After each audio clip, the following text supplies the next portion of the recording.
Hey guys, welcome back to my channel.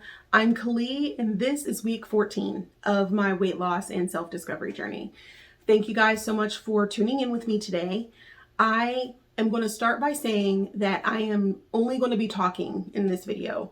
I'm going to be talking about my mental health because I have had kind of a tough week and it's triggered some things for me that I really feel like I should talk about and get them out there in the open and discuss them. So I am going to be talking about animal loss. So for those of you that may be triggered by that, please just know I will be talking about the loss of some animals. And by loss, I mean death of. So last year, my husband and I, at the beginning of 2020, we had 3 animals, Ajax, Cooper, and Benji.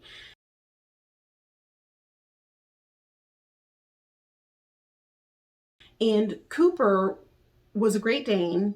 We lost her around April, and she was in a lot of pain. She wasn't eating, and that was a really hard loss for me because it was like having another human being here.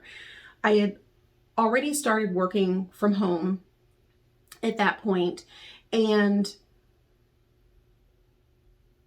the loss was significant, and it allowed me to give myself a reason to overeat. And I mean, I've spent the last, 20 years overeating, right? So it wasn't like it was new. But I think what was different is because when you lose someone or have a significant trauma or something, a mental break, I guess, in your life, it is really easy for those of us that use food to comfort. It's really easy to let that feeling of loss take away the guilt. I don't know if that's the best way to put that.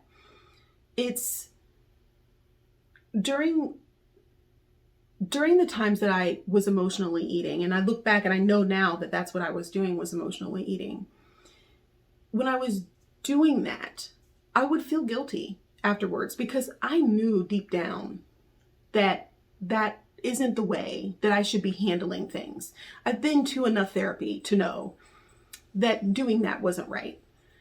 However, during the time in April, it was really easy for me to say, but this is what is best for me to do right now. I won't do it for very long, but that's what I need to do in order to get over losing her. And the excuses that I gave myself seemed legitimate. And while I don't remember gaining a ton of weight during that time, and it's not like I was really weighing a lot back then, but I don't remember not being able to fit into pants or anything like that. I do know that I was eating a lot. I mean, I was even hiding food from my husband. So it was, I think, a time that significantly played a role in the fact that I now have diabetes. I know that I've always been riding the edge, but I think during that time I pushed myself over the edge. And the beginning of this week,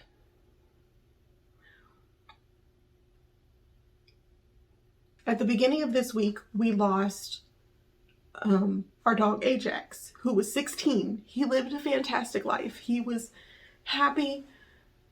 He was a good dog. So when we lost him, it was, again, a reason for me to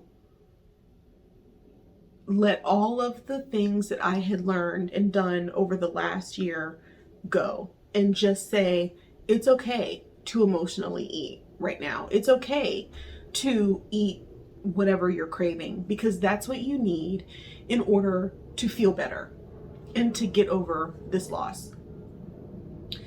And for the very first time in my life that I can remember, for the very first time, I was able to stop myself from doing that.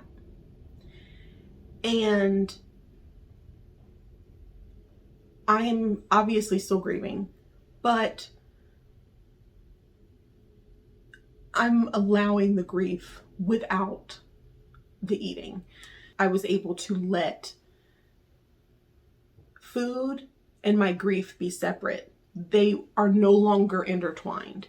And I think that's a step that I have taken that's new. I feel like I've grown a lot in the last couple of months, especially, maybe.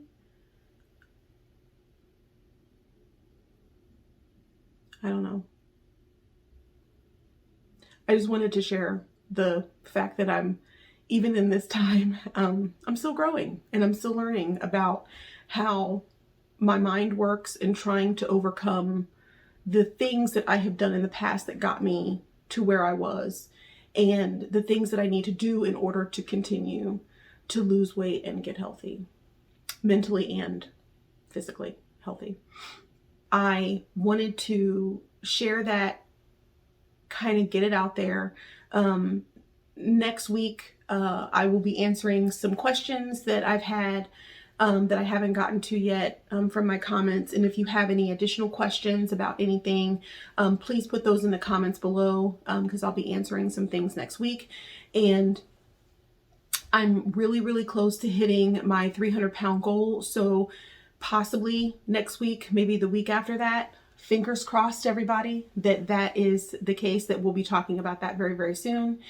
And still, if you have any comments about your suggestions or thoughts on what my next goal should be, please put those in the comments as well. So again, sorry, this was kind of a sad one, but that was what my week was. My week was kind of sad. So that's what reflects on these videos. But thank you so much for joining me today. I really appreciate it. And I will see you guys next week. Bye.